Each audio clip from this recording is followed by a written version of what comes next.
Buenas noches a todos, bienvenidos nuevamente a este espacio Noche de Trasplantes. El día de hoy tenemos un tema muy interesante en trasplante renal y es el trasplante con donante pareado. En general, en Latinoamérica es una estrategia poco utilizada, a diferencia de Estados Unidos, Canadá o Europa.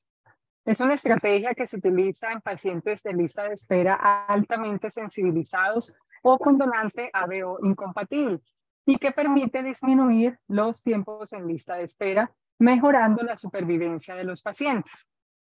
El día de hoy invitamos a la doctora Adela Matiasi, quien es nefróloga argentina, quien actualmente es la jefe del programa del trasplante renal para pacientes altamente sensibilizados y del programa de intercambio plasmático del Instituto de Trasplante de Miami en el Jackson Memorial y profesora de la Universidad de Miami. La doctora Adela nos va a contar su experiencia con respecto al trasplante de donante pareado. Entonces, bienvenida, doctora Adela. Muchas gracias por aceptar nuestra invitación. Agradecemos también a Laboratorios Novartis por patrocinar también estas actividades académicas. Entonces, doctora Adela, adelante. Buenas noches, muchas gracias, doctora Paula García, por esta invitación. Bueno, comenzamos y después dejamos las preguntas para el final. Yo voy a hablarles de la experiencia con trasplante de riñón pareado, como han escuchado. Tengo dos conflictos de intereses porque soy ponente para estas empresas. Y los objetivos de la charla de hoy es identificar la mejor opción de trasplante para los pacientes con incompatibilidad con sus donantes, describir nuevas estrategias para mejorar la oferta de donantes vivos, como pueden ser la donación pareada, la donación en cadena, la desensibilización, y entender los desafíos que presenta organizar un trasplante de riñón pareado. Empezamos con un caso clínico. Una señora de 25 años con historia de enfermedad renal crónica, estadio 5, debido a una vasculitis ANCA positiva, que ya estaba en remisión a esta altura, que no está en diálisis y tiene dos donantes potenciales. Uno de sus hermanos con un índice de masa corporal de 39 y otro hermano con incompatibilidad de grupo sanguíneo. Entonces, ¿qué opciones de trasplante tiene esta persona? Número 1, los dos donantes son descalificados, va a ir a la lista de donante cadavérico y va a tener que esperar estando en diálisis, porque la lista de espera acá es por lo menos de 3 a 5 años. Opción número 2, descalificar el grupo sanguíneo incompatible, mandar a la persona que es obesa a perder peso, pero para esto ella va a tener que entrar en diálisis y va a tener que esperar bastante tiempo. Lo otro sería orar por un milagro, o si no, enrolarla en la cadena de riñón pareado o kidney per exchange, como se dice en inglés, y a lo mejor van a ver estas siglas en la presentación. Y ojalá que se pueda trasplantar preventivamente. La enfermedad crónica sabemos todos que es muy común, por lo menos en los adultos de Estados Unidos. Esta es de la hoja del CDC, que se estima que 1 de cada 7 adultos tiene enfermedad renal crónica, que es más o menos 14% de la población. No todos lo saben y los que están graves, 1 de cada 3 no lo sabe. Esto es con data de esta semana. La enfermedad crónica en este país alcanza 37 millones de personas. El presupuesto es más de 30 millones de dólares por año de lo que se gasta en el mantenimiento de las terapéuticas de estos pacientes. Y hay 786,000 pacientes en estado renal crónico, de los cuales 71% están en diálisis y 29% se trasplantan. Esto es para que vean que la mayoría de los pacientes no se trasplanta preventivamente. Muchos están en peritoneal, otros en diálisis en la casa, pero la mayoría está entre diálisis y el trasplante. Esto también es de los datos de esta semana. Como pueden ver, el año pasado acá se hicieron 36,000, casi 500 donantes de cadáver y no llega a 6,500 los donantes vivos. O sea que tienen un menos de 20%, casi 18% de donantes vivos. Esto ha estado pasando siempre desde que empezaron las donaciones en vivo. No pueden alcanzar la cantidad de donantes cadavéricos. Y obviamente que se sabe que los resultados, ya sea a 1 año, a 5 años o a 10 años, son mucho mejor con el donante vivo que con el donante cadavérico. Para que tengan una idea, si el donante vivo es, como diríamos, un match perfecto, compartiendo 2 haplotipos, se espera que la sobrevida del trasplante sea más de 25 años. Si es de un haplotipo, entre 15 y 17 años. Si es un donante relacionado sin ningún haplotipo o no relacionado, es entre 13 y 15 años, en comparación con la de donante de cadáver, que es de 9 años. Entonces la lista, como todos saben, aquí sigue creciendo y en otros lados del mundo, con más de, por lo menos aquí, 3.000 pacientes nuevos cada mes que se ponen en la lista, y de ellos 12 personas al día mueren esperando por un trasplante de riñón.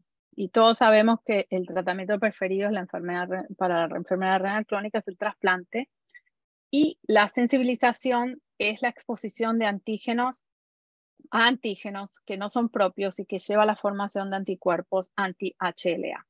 La mayoría de las personas que esperan un trasplante, como el 80%, no están sensibilizadas. Pero hay pacientes que sí se pueden sensibilizar debido a embarazos previos, transfusiones de sangre o trasplantes previos. Es muy raro que se sensibilicen por infecciones virales o bacterianas, pero está descrito. Entonces, entre el 5 y el 15% de los pacientes sensibilizados son los que clasificamos como altamente sensibilizados, que aquí les llamamos así a los pacientes que tienen un panel de anticuerpos calculado más del 80%. Estos pacientes sensibilizados esperan de 3 a 4 veces más tiempo de los que no lo son por un trasplante cadavérico compatible, y la presencia obviamente de esos anticuerpos contra el donante lo va a llevar a un crossmatch positivo. Por eso es que no se indica un trasplante con estas características, es una contraindicación. De todas las estadísticas que tenemos recientemente, se sabe que estos pacientes de más de 80% de panel calculado de anticuerpos tienen menos del 6.5% de tasa anual de trasplante. Y la opción de estos, entonces, es mejor, obviamente, cuando se pueden trasplantar o sin anticuerpos o cuando tienen unos anticuerpos que son bajos, considerados por el nivel de cada centro de trasplante. Obviamente que no todos nosotros sabemos que antes del trasplante vamos a detectar la presencia de anticuerpos, ya sea contra el grupo de sangre o contra los antígenos HLA.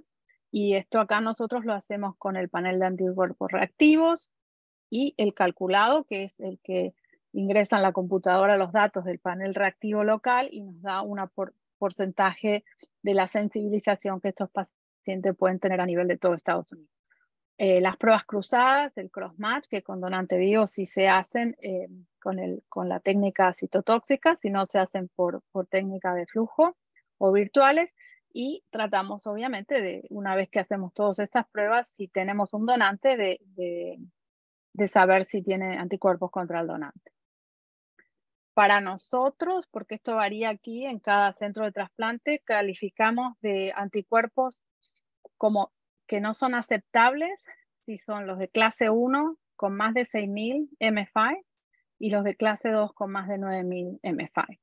Hacemos obviamente crossmatches virtuales y facilitamos la alocación de los órganos de donante cadavérico, pero para los donantes vivos hacemos todos los crossmatches como todos los aprendimos en la escuela. Y después de eso, como dije, también tenemos que buscar si hay anticuerpos contra el donante, que son los Donor Specific Antibodies, en inglés se llama DSA, son inmunoglobulinas contra el HLA, que son las inmunoglobulinas G. De estos pueden ser, si tuvieron una exposición antes del trasplante, los llamamos preformados, si aparecen después del trasplante de novo. Y obviamente que son un obstáculo muy grande para todo tipo de trasplantes de órganos órganos sólidos, como la mayoría es el riñón y el corazón. Entonces, si tenemos un paciente que tiene un grupo sanguíneo que no es compatible, ¿cuáles son las cosas que se recomiendan en la literatura? Bueno, se sabe que aproximadamente 30% de las parejas de donantes y receptores no van a tener una compatibilidad de grupo sanguíneo. Y si el donante es incompatible, entonces hay más o menos dos opciones. Una, trasplantarlo con ABO incompatibilidad, pero solo esto se hace en algunos centros de trasplante, no en todos. Y se tiene que tener una idea de cómo es la dilución de esos anticuerpos y se va a tener que hacer desensibilización de acuerdo a la cantidad de anticuerpos que tenga. La idea es que hacer desensibilización, que bajen los anticuerpos, que se pueda trasplantar y que reciba una inmunosupresión acorde a cualquier otro paciente, no que tenga inmunosupresión extra. Es demasiado caro, es muy complejo, es muy riesgoso y se sabe que si bien esta barrera se pudo pasar, cuando se compara con los donantes vivos de grupos sanguíneos compatibles, se sabe que la sobrevida del injerto es menor, la sobrevida del paciente es menor, no solo en los primeros 3 años, como dice la literatura, pero también más adelante. Tienen más rechazo, tienen más riesgo de sangrado, porque a veces necesitan plasmaferesis, y tienen más riesgo de infección por la cantidad de inmunosupresión que tuvieron que recibir. Si el receptor de este grupo incompatible es B o O, y el donante, digamos que es no A1 o A2, se podría hacer un trasplante, lo que llamamos no A1 en B o 0 sin desensibilización. Siempre dependiendo de los niveles de anticuerpos. Y en Estados Unidos, después, en el 2014, cuando se dieron las nuevas regulaciones de cómo distribuir los riñones, se hizo un protocolo para este tipo de pacientes para que sea, digamos, legal ofrecer esto, porque si uno lo mira en papeles es un grupo incompatible, ¿no es cierto? Pero nada más que 18% de los centros lo hacen y es muy complejo para poder hacer y muy costoso también por la cantidad de controles que se tienen que tener. Y la otra opción, entonces, si tienen un donante vivo pero no es compatible por grupo sanguíneo, es hacer la donación con donante pareado. Esto es para que les muestro ahora, es el sistema de distribución de órganos que hay acá, que lo regula el OPTN y UNOS, y que la idea es que se pone un score, un grado de complejidad, digamos, para el receptor y para el donante, y el sistema trata de matchar el mejor órgano para el receptor correcto. ¿Esto qué quiere decir? Si la expectativa de vida del donante es grande, es larga, se va a tratar de aparear con un riñón que sea de una persona mucho más joven, con menos riesgo de que tenga disfunción renal en unos pocos años. O sea que si un donante es pediátrico, se le va a tratar de dar a un receptor pediátrico, no a una persona mayor. Entonces, esto fue el sistema que se impuso en el 2014 y que le da también prioridad, ya sea local, nacional, regional, a través de todas las secuencias de tipo donante a los pacientes que son altamente sensibilizados, porque se sabe que van a tardar mucho más en matchar, y así esto quiere decir que localmente, si hay un paciente con 100% de panel de calculado, se va a tener que matchar todas las veces, aunque no esté en la lista al nivel más alto por espera. Entonces, esto dio mucha priorización a los pacientes desensibilizados e inmediatamente muchos se trasplantaron, pero los que son casi 100% son mucho más difíciles de trasplantar y todavía sigue la prioridad porque eso no se acaba. Entonces, ¿cuáles son las estrategias para superar este tipo de sensibilización? Ya sea un paciente con crossmatch positivo, que tiene un donante vivo, si es fácil de matchar, si tiene grupo 0, si tiene bajo nivel de anticuerpos, se trata de hacer la donación apareada. Si es muy difícil de matchar, es un donante AB, tiene muchos anticuerpos, o si es fácil de sensibilizar, pero tiene bajo riesgo, se hace primero de sensibilización. Y si tenemos una mezcla de las dos, se trata de hacer las dos, ponerlos en la lista para donante pareado mientras hacen desensibilización, que es lo que hacemos nosotros. Otra estrategia es el intercambio de donantes pareados, ¿no es cierto? Ya sea por un grupo A incompatible o por que tengan incompatibilidad por el nivel de anticuerpos. Esto sería un simple intercambio con dos pares, y después, si tenemos un donante que no es directo, se puede hacer los apareamientos en cadena. ¿Por qué es importante esto? Porque no todo el mundo tiene obviamente un donante vivo, y esto es esencial para saber que los pacientes pueden venir a evaluarse para trasplante sin importar el tipo de grupo sanguíneo que tenga el donante. Hace 20 años atrás no venían si no eran del mismo grupo sanguíneo, por ejemplo, ¿no es cierto? Y la lista de trasplante, por lo menos acá, esto fue hecho con estadística del año pasado, en Estados Unidos las minorías son las mayorías, ¿no? Los afroamericanos, los hispanos y los asiáticos y son la mayoría, que es muy similar a lo que tenemos nosotros. Pero los rasgos demográficos de los donantes son diferentes. No todos los African American donan, la mayoría de los caucásicos donan, y la mayoría de los hispanos no donan. Nosotros, esta es nuestra estadística, como tenemos una población hispana muy, muy amplia y un programa de donante de habla hispana también, hemos logrado superar un poquito esta barrera. ¿Y cuáles son los órganos de los donantes vivos que podemos usar? Los que son relacionados, los que son no relacionados, los que son altruísticos, y cualquiera de estos puede entrar en la cadena de riñón pareado. Hay muchas barreras con la donación de órganos, obviamente muchas culturales, hay muchos mitos. Hay dos diferentes estudios que salieron casi al mismo tiempo, en el 2013 y el de 2014, que muestran que no hay tanto riesgo para los donantes comparado con el estudio anterior que decía que había riesgo. Pero igual hay mucho miedo, ¿no? Muchos llegan con un montón de familiares, pero a la larga dicen, pero no quiero que nadie me done.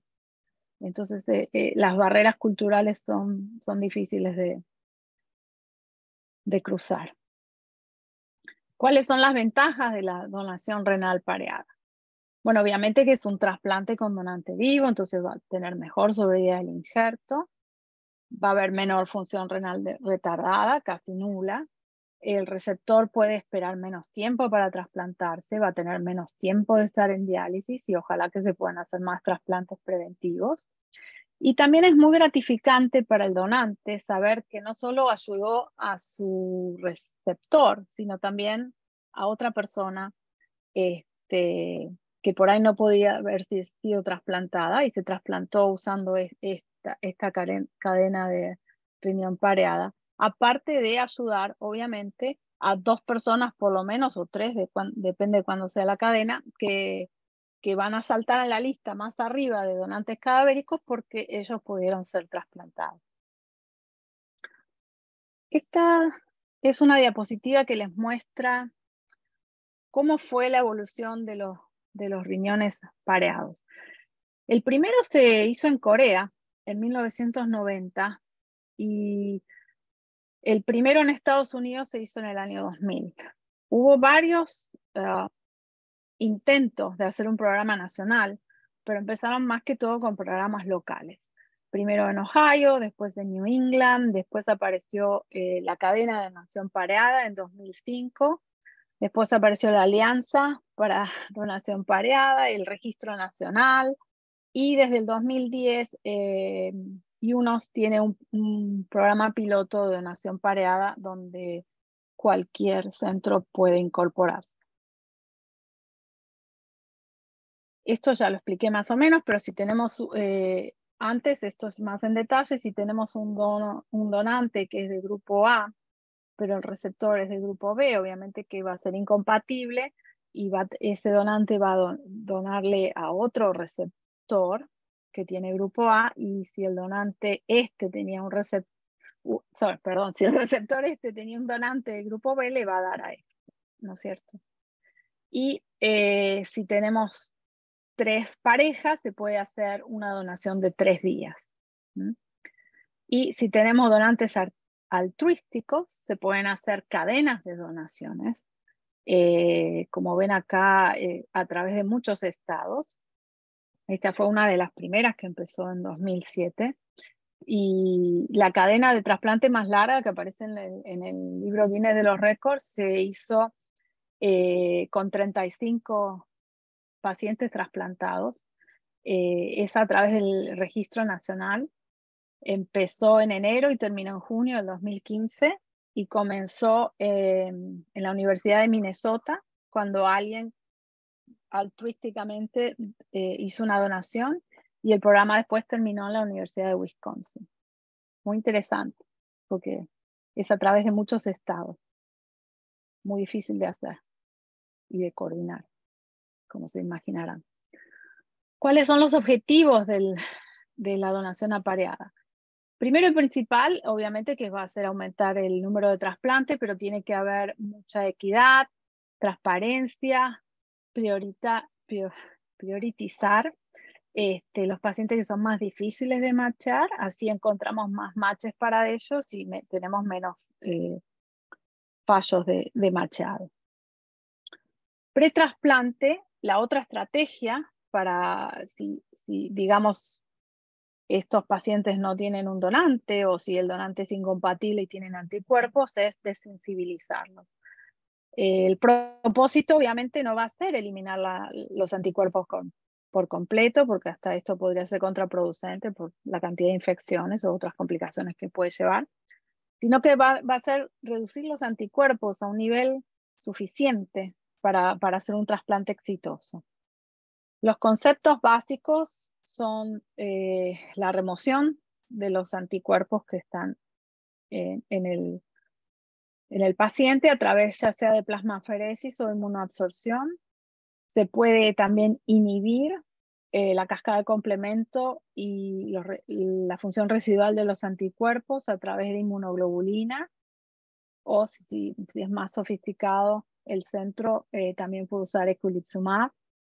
Se puede hacer depresión de las células que producen anticuerpos a través de lo que se llama la terapia de células B con rituximab o con bortezomib para las células plasmáticas. Y también se puede hacer supresión de las células T, que son las responsables de también inducir un poco a las células B. Entonces se puede usar al momento de trasplante, más que todo, no se hace pero agentes de inducción como la timoglobulina, y después mantenerlos sin inmunosupresión con inhibidores de la calcineurina, mofetil-micofenolato y esteroides. Estas son todas las terapias de sensibilización que mencioné de un review que fue hace 2 años del Dr. Montgomery. Y todos sabemos que a partir de los estudios iniciales del Dr. Montgomery, que los pacientes que se desensibilizan tienen mayor sobrevida de los pacientes que están en diálisis nada más. o los pacientes que esto es una combinación de la lista trasplantados y no trasplantados, ¿no es cierto? Y estos son los que tienen crossmatch de flujo negativo. Y aunque tenga crossmatch de flujo positivo, todavía el beneficio se justifica. Obviamente que no todos los resultados son iguales, pero se espera que la sobrevida del paciente receptor sea la misma y se espera también un nivel de rechazo mediado por anticuerpos mayor que si no fueran de alto riesgo inmunológico, que en general es del 25 al 50%. ¿Okay? Bueno, ahora les voy a contar un poquito qué es lo que hacemos más o menos en el día a día, como estrategia en mi institución. Los pacientes obviamente que cuando se evalúan para el trasplante, si no tienen donante vivo, van a ir a la lista de donante cadavérico, pero si son sensibilizados con un porcentaje de anticuerpos más del 40%, han estado en la lista por lo menos por 6 meses, se les puede poner inmunoglobulina a altas dosis, lo que llamamos 2 gramos por kilo, por un ciclo, que los ciclos son de 6 meses, y se evalúan cada 6 meses para si los niveles de anticuerpo bajaron, entonces los que estaban siendo no aceptables, a lo mejor se pueden poner como aceptables si se les da una chance de tener más ofertas. Si el paciente viene con un donante vivo, obviamente que si no tiene anticuerpos, el donante es compatible y todo es negativo, se va a trasplantar. El problema viene cuando tienen o crossmatch positivo o niveles de anticuerpos que consideramos que son muy riesgosos. Antes de hacer la evaluación pareada, se los mandaba a todos a hacer desensibilización. Pero hoy en día, si lo primero que se hace es mandarlo al programa de intercambios de pareja, y si no machean ahí, entonces ahí se adiciona la sensibilización. Entonces, para nosotros es muy importante también que los donantes acepten, si son sensibilizados, pacientes de más riesgo, para abrir más puertas para poder ser evaluados con crossmatch, que acepten donantes con hepatitis C, que hoy en día la hepatitis C se cura, entonces se les da tratamiento después del trasplante, que puedan participar si tienen un donante vivo con donantes pareados, y aunque el donante vivo sea compatible, que puedan tratar de participar como parejas compatibles en el programa de intercambio de donantes para aumentar el pool de donantes para los pacientes que son más difíciles de matchar. Les voy a contar un poquito la historia del intercambio de parejas que hacemos en el Instituto de Trasplante. La primera proposición fue en el 2007 para formar parte de la Alianza de Donación Pareada, pero fue denegada porque nosotros somos un hospital del condado y había muchos problemas legales asociados que no se pudieron superar. La primera proposición para iniciar el programa como centro individual se propuso en el octubre del 2012, se aprobó al final de 2013 y pudimos hacer el primer trasplante con riñón pareado en junio 9 del 2014, al mando de la doctora Guerra, que es la directora del programa. Combinamos, como les dije antes, la sensibilización con el programa de donantes pareados. Si estos pacientes tienen un nivel de anticuerpo de más del 40%, obviamente que si los dos tienen consentimiento para ir al programa de donante pareado, se les hace la metodología molecular de la tipificación de HLA y se les hace el match run primero. Si no aparecen donantes por la cantidad de anticuerpos, entonces se mandan a ser evaluados en mi clínica de sensibilización para empezar con inmunoglobulina. Nosotros revisamos los reportes mensualmente y antes de establecer si la desensibilización es adecuada, porque a veces se pueden evitar HLAs que son aislados y a lo mejor pueden tenerse matches, pero no siempre es posible. Y si alguna de estas cosas no son tan claras y el paciente ha estado, por ejemplo, entre 40 o 30 y 40 de nivel de anticuerpos, pero no puede conseguir matches, la directora del programa puede pedir que el paciente empiece desensibilización. Esta es una muestra de cómo se hace el sistema de matchado que se llama MatchGrid, que es un programa que nosotros tenemos asociado a esta agencia, donde nos muestra los potenciales intercambios que puede aparecer para las parejas donantes y receptores. Este es una dos vías, ¿no es cierto?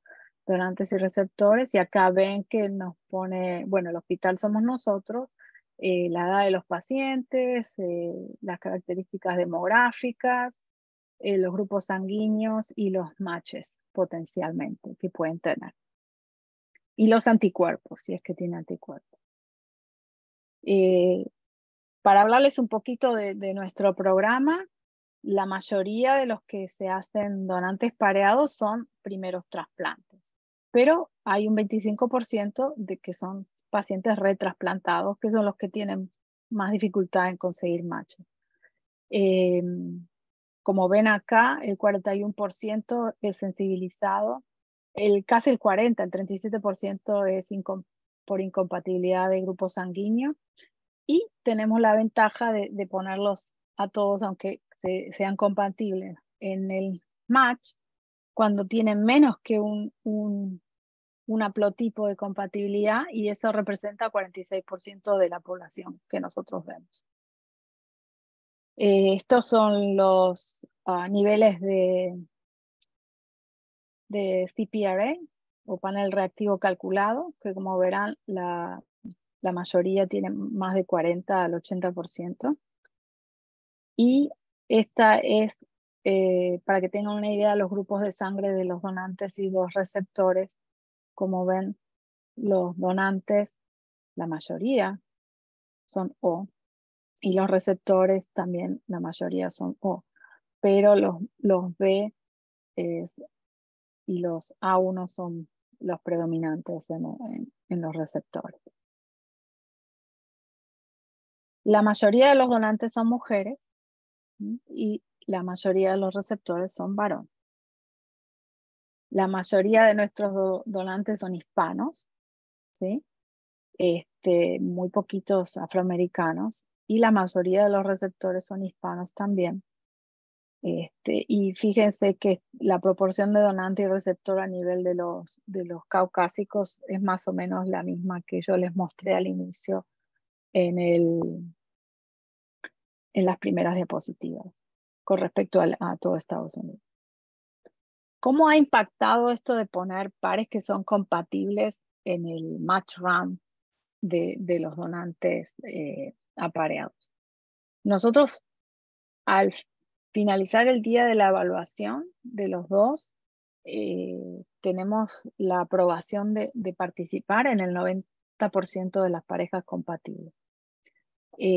Ha incrementado el pool de pares 23%, y actualmente 46% de los receptores van a cirugía después que encontraron un mejor match, una vez que se ponen estos pares. Si después de hacer los matches por 6 o 8 semanas no se encuentra un match, entonces, si no encuentran un mejor donante, un cuarto de todos estos pares compatibles terminan directamente donándole a su receptor original. Pero nos ha ayudado a incrementar los matches de los pacientes que son incompatibles o sensibilizados un 35%. ¿Qué pasó con nuestra paciente? No tengo la foto de ella porque no se puede, pero participó en 2 vías, un donante pareado de 2 vías. Y esto para mostrarle que el equipo nuestro, con la directora, la doctora Guerra, y esto fue hace un par de años, donde se hizo una donación de 3 donantes en receptores pareados. Lo que hacemos ahora, que más o menos ya estamos casi en el futuro, empezando la cirugía robótica, se le ofrece a los donantes y a los receptores. Es una cirugía con tecnología mínimamente invasiva, reduce el riesgo de la complicación de los pacientes, reduce el dolor y la necesidad de estar internado y la necesidad de medicinas para el dolor, que esto es un factor muy importante para una persona que está sana y va a tener una operación para donar un riñón. Los pacientes esperan, se van al hospital, en algunos casos a la misma noche, ¿sí? de la cirugía, tienen menos cicatrices y se recuperan mucho más rápido. Este es el robot, como con todos los bracitos. Este es el doctor Viana operando el robot, el Da Vinci, y esta es la vista que tiene el cirujano haciendo la nefrectomía del donante, que está amplificada muchísimas veces.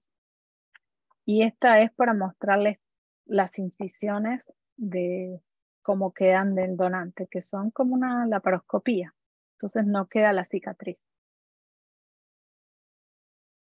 Bueno, llegamos a las conclusiones. Todos sabemos que a medida que crece la lista, los pacientes con anticuerpos elevados continúan presentando muchos desafíos, incluida la larga espera y el alto riesgo de rechazo. Los pacientes con donantes incompatibles se benefician con la estrategia de la donación pareada, independientemente de la necesidad de sensibilización.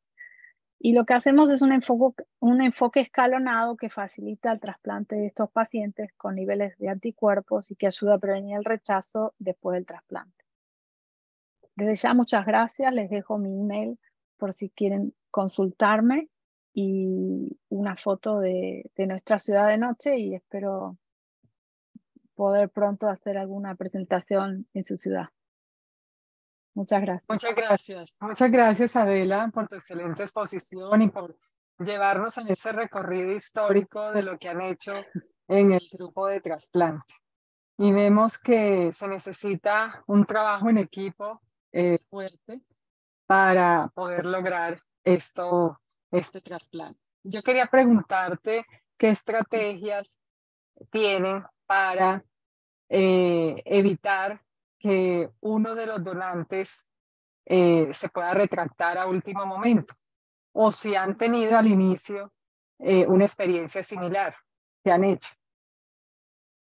Bueno, no, gracias a Dios no hemos tenido la experiencia de que se retracten el día de la cirugía o el día antes.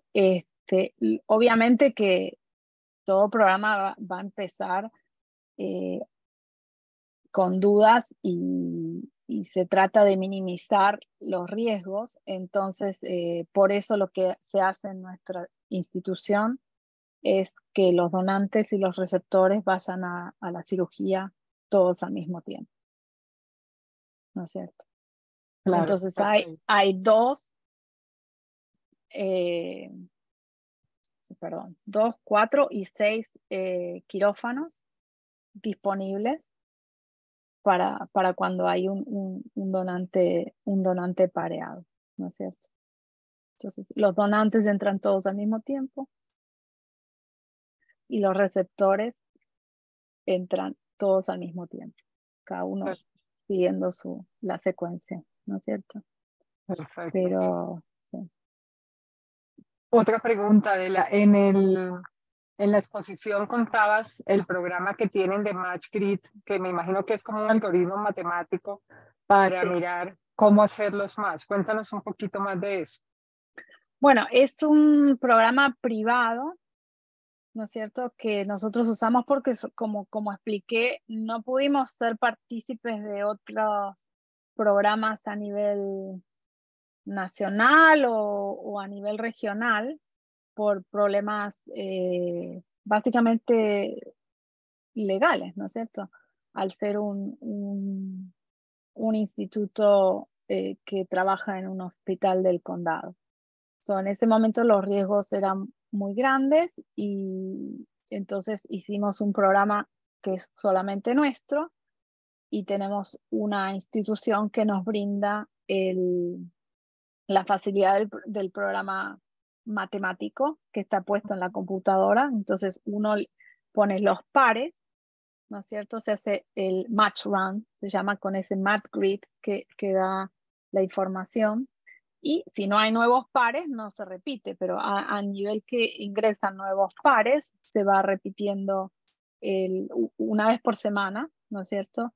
El match run para tratar de encontrar pares. Y como les expliqué, el beneficio que tenemos nosotros de poner los pares que son compatibles. Obviamente que no vamos a poner un paciente que tiene 6 antígenos de match con su donante en este programa, ¿no es cierto?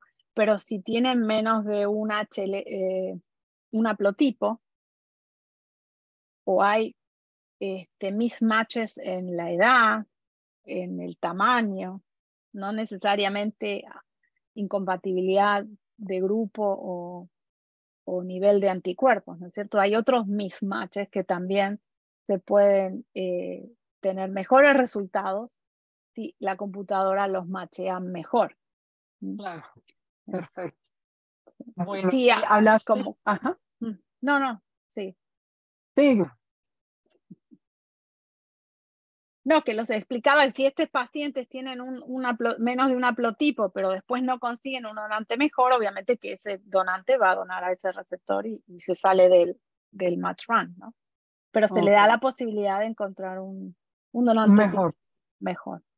perfecto. Bueno, nos hablabas de los protocolos de desensibilización y nos mencionaste todo lo que hay disponible actualmente en la literatura, pero quisiera Sí. saber en el grupo cuándo desensibilizan. Aquí el doctor Camilo Montero nos escribe una pregunta, dice, ¿a partir de qué nivel de DSA, o sea, de MFI, no consideran llevar a desensibilización? Vimos que tienen unos cortes para clase 1 y para clase 2, 6.000 y 9.000. Por encima Sí. de eso, ordenan desensibilización en caso tal de que no se logre un donante vivo o un donante pareado. Claro, si fuera un donante de cadáver, nosotros, digamos, casi obligatoriamente todos los que tienen más de 80% de panel de anticuerpos van a ir a desensibilización. Los donantes vivos empezamos con 40%, porque no vamos a esperar a que tengan un 80%, porque obviamente van a tener un donante que, si Dios quiere, va a bajar el nivel de anticuerpos más fácil si es el nivel de anticuerpos de 40 versus 80, y con eso se va a poder trasplantar más alto. Entonces los donantes vivos son 40% de panel de anticuerpos, pero dentro de todo eso alguien puede tener 20%, pero anticuerpos mucho más, la cantidad de anticuerpos mucho mayor contra un donante en especial, con su donante. Entonces, si aparece en el donante apareado otro donante con el que no tenga tanto nivel de anticuerpo, por ahí esa persona no necesariamente tiene que ir a desensibilización, ¿no es cierto? Exacto. Y la pregunta, yo creo que del doctor Camilo, es dirigida Acá. a ese paciente que tiene un crossmatch virtual negativo. ¿A partir de qué punto de corte de MFI pueden llevar a cabo ese trasplante con ese donante sin necesidad de hacer un protocolo de sensibilización? Bueno, el punto de corte es el que les dije, 6.000 y 9.000. Si Ok. los, ¿no es cierto? Pero como todos sabemos, aunque sean pocos los niveles o el punto de corte, es porque va a predecir un nivel de cross-match positivo. Pero eso no quiere decir que esos anticuerpos van a desaparecer. siempre van a estar ahí. Entonces la idea es de ponerlos en el intercambio pareado para tratar de matchar con alguien en que el paciente no tenga anticuerpos, ¿no es cierto? Porque antes nosotros, ¿qué hacíamos? Si tenían donantes vivos con muchos anticuerpos, iban a plasmaferesis, iban a IVIG, le dábamos rituximab y a la larga se trasplantaban con ese donante, pero los resultados no eran tan buenos porque esos anticuerpos artificialmente lo disminuíamos para lograr el trasplante, pero después la cantidad de inmunosupresión que tienen que tener y el rebote de anticuerpos lleva al daño crónico y agudo por anticuerpos, y esos riñones no duran tanto tiempo. Entonces, por eso es que si vemos una situación que por ahí hace 20 años hacíamos esto, ahora directamente decimos, no, el nivel de anticuerpos es muy alto, es muy riesgoso, tiene que entrar en el nivel el riñón pareado, ¿no? El programa. Perfecto. ¿Cuál es la supervivencia en el grupo de ustedes, doctora Adela, de supervivencia del injerto a 5 años, a 10 años? ¿Tiene esos datos? ¿De los donantes pareados o de los, sí, de los sensibilizados? De los pareados. Es casi igual que cualquier otro donante vivo, salvo que tenga, como te digo, mucho nivel de anticuerpos y se considere bien riesgoso. Pero si no, tiene que ser 98-99% a un año, y más o menos es del 90% a 5 años. Perfecto. Y bueno, quería también hacerte... Sí, cuéntame. No, que para el doctor Montero, para darle una idea, si nosotros decimos que la clase 2 de anticuerpos es 9.000 para nosotros, ¿no? Y tenemos un paciente que tenga, no sé, DR4, ¿no?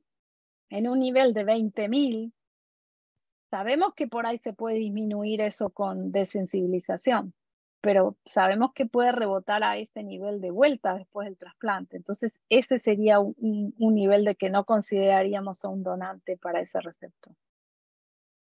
Okay, muchas gracias, doctora. El doctor pregunta si un protocolo secuencial con inlifidasa y eculizumab reemplazaría estos programas.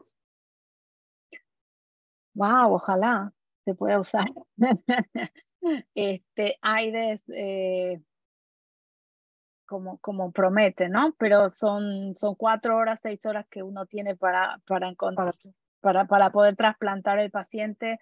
Eculizumab no es el Holy Grail, no reemplaza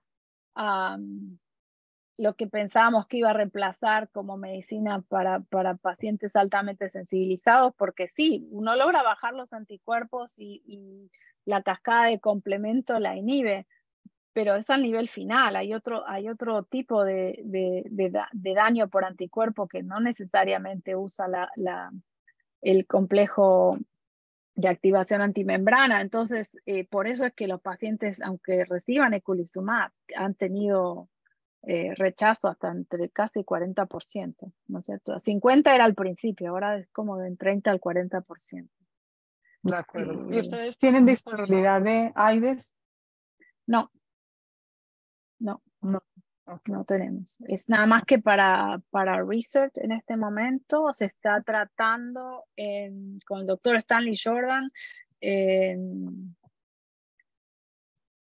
California. Se está tratando de ver si se puede usar, en vez de la forma intravenosa, la forma subcutánea, y se está tratando de ver si se puede lograr que la molécula dure más tiempo, porque es muy poquito el tiempo que se necesita, ¿no?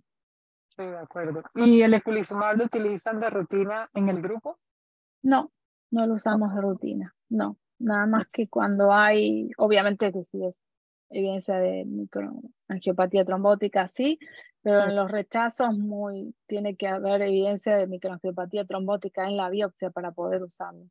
Es muy costosa la medicina y no sé esto. Okay. Y lo que tratamos es de no llegar al punto de que tengamos que usarla para poder trasplantar. Claro.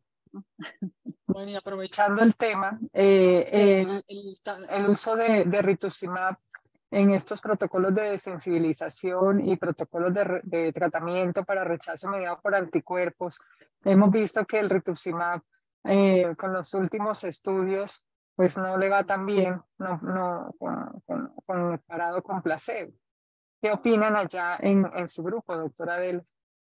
Bueno, nosotros tratamos de seguir los programas de desensibilización que fueron de Hopkins y de California, y ellos usaban rituximab, digamos, de entrada, junto con plasmaferesis y IVIG.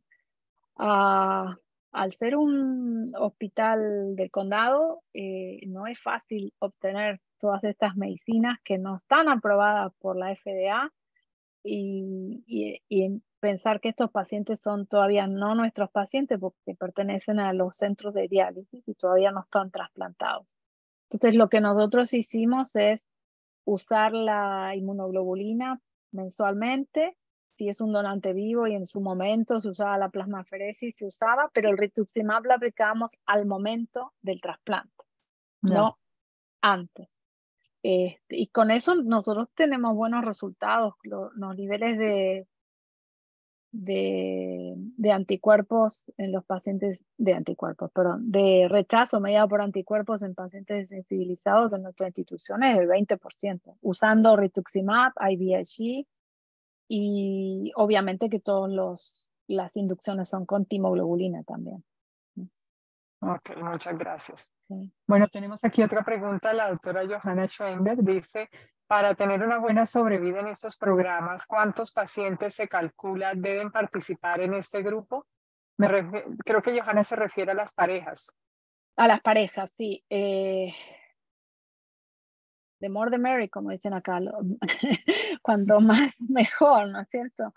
Pero lo mínimo que se debe tener depende de la diversidad de población que tengas, ¿no? Porque si todas las parejas son de la misma región y todos tienen el mismo HLA, el círculo en el que Pues, puedan llegar a compartir o tratar de encontrar un donante diferente va a ser más difícil, ¿no es cierto? Si tenés diferencia genética, entonces podés encontrar o superar las barreras de los anticuerpos, ¿no? A nosotros nos pasa que como somos la mayoría pacientes y población latina, la mayoría tiene anticuerpo ante A2. Entonces, si vos tenés, para darles un ejemplo, si vos tenés todos los donantes que son de la misma comunidad y todos son A2, el receptor no va a poder ser trasplantado casi con ninguno de esos, ¿no es cierto? Entonces, si incorporás diferencias genéticas, otras razas, otra genética, entonces va a haber otro pool de donantes en el cual A2 no va a ser tan predominante y el receptor puede tener entonces un match mejor, ¿no? Porque acuérdense, no sé si se los mencioné, pero creo que es muy diferente en relación a lo que hacen en otros lados. Nosotros, por lo menos para el donante cadavérico, no elegimos que tengan antígenos macheados para poder trasplantarlos. Se trasplanta con tiempo de espera y con grupos sanguíneos. Obviamente que el donante vivo uno elige los más matches que se pueda. A ver, si tenemos dos donantes diferentes y uno es un 6 antigen match, obviamente que se va a donar, ¿cierto? Eso se cae maduro. Pero a veces hay pacientes que nada más tienen grupo de sangre o una o ni siquiera eso y los trasplantamos iguales, no esperamos para un donante mejor, más allá de 6 o 8 semanas estando en el match grid, porque sabemos que la sobrevida en diálisis va a ser mucho peor que esperar por el donante ideal, ¿no es cierto? perfecto. Bueno, y aquí hay otra pregunta del doctor Montero que dice que si tienen alguna experiencia con protocolos basados en Belatacept en alto riesgo inmunológico. Nosotros lo usamos en pacientes que tenemos alguna experiencia. Pues primero voy a empezar por responder la pregunta. No directamente con riñones, con pacientes renales esperando trasplante de riñón. Tenemos experiencias con pacientes de otros tipos de trasplantes que han estado en Belatacept y por ahí ahora necesitan el riñón, o tenemos una paciente particular que es multivisceral, riñón, en vela, esperando por un trasplante de médula ósea. O sea que son casos bien diferentes, ¿sí? Ojalá se considere Belatacept más adelante para desensibilización. Los estudios hasta ahora demuestran que sí, por lo menos en la post-trasplante tienen menos desarrollo de novo DSA, pero pre-trasplante todavía hay que hacer un poquito más de research para que sea ampliamente usado. Y hay que ver también que es una infusión una vez por mes en pacientes en diálisis, y si no forma parte del research es muy difícil de obtener la medicina, por lo menos en nuestra situación. De acuerdo. Bueno, doctora Adela, creo que ha sido un excelente conversatorio. Muchísimas gracias nuevamente por aceptar la invitación. Agradecemos también a todos los conectados. Esta exposición se va a grabar y vamos a tenerla en el canal de YouTube. Y agradecemos también a Laboratorios Novartis por el apoyo en estas actividades académicas. Entonces nos vemos en la próxima noche de trasplante. Buenas noches para todos. Doctora Adela, un placer. Igualmente, muchas gracias otra vez por la invitación. Saludos a todos. Hasta luego. Adiós.